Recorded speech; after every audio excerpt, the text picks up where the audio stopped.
Hey guys, Renault Koleos service reset. It's 2011 model. Put the Renault card in.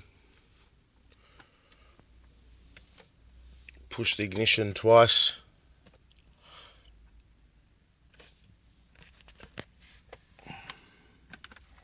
Using these buttons here on the side.